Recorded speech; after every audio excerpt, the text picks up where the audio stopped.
Alright, so guys, this is a new segment that I'm creating. It's books read by Addison. It's I read books a lot. I love them. They're really fun. And I wanted to share my reviews and thoughts on them. Now, as you can see from this one, the one I'm doing is by Brandon Sanderson, one of my favorite authors. And this book is called Steelheart. It's a great story about where, well, let me go to the beginning. In this story, there are no heroes. So imagine the DC Marvel Universe. You know how you have heroes, villains, and they all have powers, and they all do different things, and they're basically not human. This story, from what I have read about it, is like that. But there are no heroes, period. None. Only villains. And it comes into the play of the idea that power corrupts and absolute power corrupts absolutely.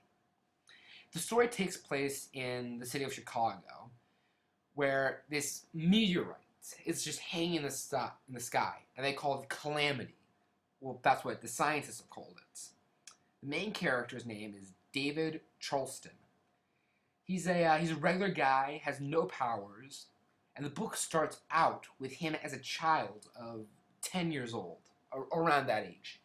And he's going to the bank with his father, who is basically a giant nerd, someone who, like me, who loves comics, who loves the hero franchise, who loves that stuff, and so he's got like an X-Men t-shirt on or something. And so what happens is that you then learn about the epics, the people who have all of the powers, such as be able to control the elements, shake the earth, be unkillable, that sort of stuff.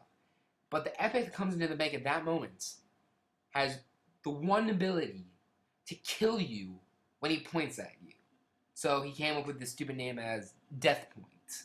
Not very realistic at all, because that was his power. And what happened was he just pointed around the bank, killing everyone, saying a spiel about how he woke up and decided he was going to rob a bank.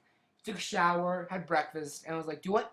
Why would I rob a bank when I can just kill everyone in the bank and then make it so everyone fears me so much that they just give me whatever I want. No need for anyone else's death.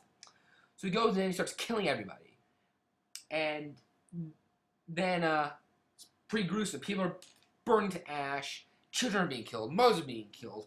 Everyone's dying. And Richard and his father dive under the table, just hiding from him like any sane, reasonable man would do. But then, through the door, comes this, like, man. You know Superman in the Heart of Steel movie? The Heart of Steel movie?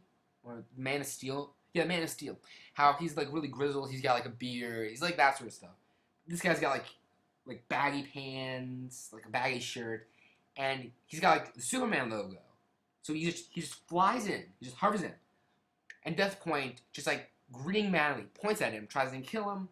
It doesn't work. And so the man who comes in says, this is my city. This is my town. This is my turf. No other epic shall come to this place without my permission. And Richard and his father are thinking, this man, he must be the hero. He must be the one man who will fight against the epics for the normal people. And Steelheart says something amazing. He says, for these are my people and my slaves. This shows that he is also corrupt and evil. So what he does, he tries to, he gets Death Point to join him, and things happen. Death Point gets killed, shot in the head by the government. The government then, after Richard's father dies, declares that epics are a force of nature, and then as such, no one can be reconciliated or paid back or be protected because it's a natural cause.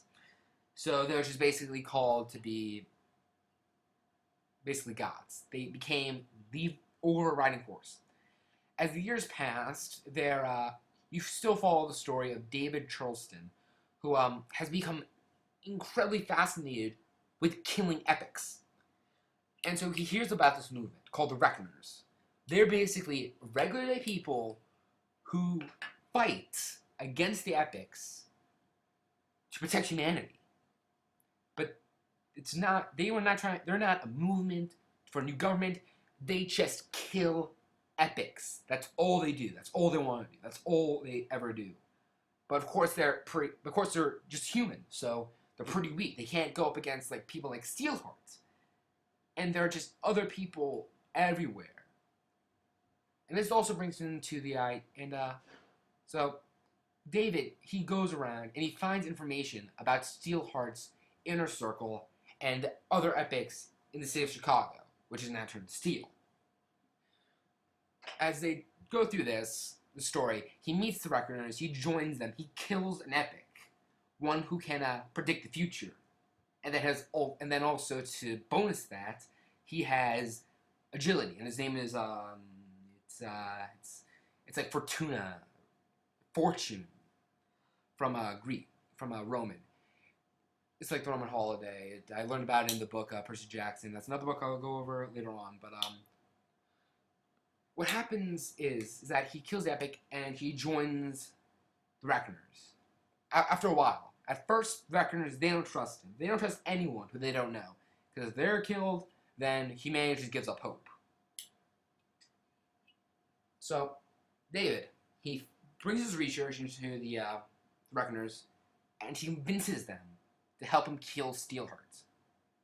Now, in the book, in the story, in the plot, in the whole entire world, epics, some of them are immune or invulnerable to being killed, such as Steelheart. He can't be cut by a sword, burned by an explosion, or shot by a bullet. It just doesn't work. If he's shot by a bullet, just like Superman, it'll just indent itself and then fall off.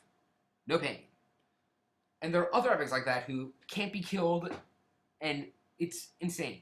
But each epic has its own flaw, its own weakness, like Superman's kryptonite sort of thing. So the guy's Fortuna, who I said earlier, his weakness is that if he's attracted to someone, it doesn't work. He's his fortune, his ability to tell the future, gone. Nada. Zippo. Won't help him.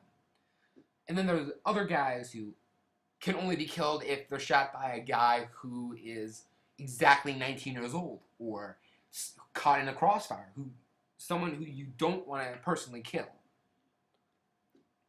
And this goes on, and they do a lot of things. The Reckoners with David, they try and destroy Steelheart's government and all that sort of stuff. So they go through this, and at the end of the book, they kill Steelheart. I'm not going to tell you how, why, where, or when, because I want you to read the book and you to figure it out. And there'll be another book later on, which is called Firefights. Not going to tell you why, you'll learn in the book. So what I thought about this book was it was a pretty good book. I love Brandon Sanderson's works. They're really good, really well thought out, really well made, and he's just a great author all around. He's made other books such as Mistborn, Elantris, the Stormlight Archives, just really great books. You should read all of them. They're really good. And I'm not sure if this book takes place in the Cosmere, which is Brandon Sanderson's basically universe. Brandon Sanderson, when he first started writing, he was talked into writing, instead of turning all his books into one epic, like the Epic of Odysseus, just one world, he was talked into making it into one universe, where the cosmos is his playground. He on each planet, there is a different thing. Like, some planets, and the power, well, I'm not going to tell you later, you gotta look this up yourself, it's hard to explain. I only have several minutes left. But in the Cosmere, there was this shard, and it just broke apart. And it went to different worlds, causing different powers, different things happened, they each grow their own identity, things happen, mostly bad, never works out quite correctly to the end. But I don't know if this is a side story or part of his Cosmere universe. So I'll go over the Cosmere more in another talk about this. So I'll just leave you with this, and I give this book 4 out of 5 stars. Thank you for listening. Read the book. It'll be a time of your life.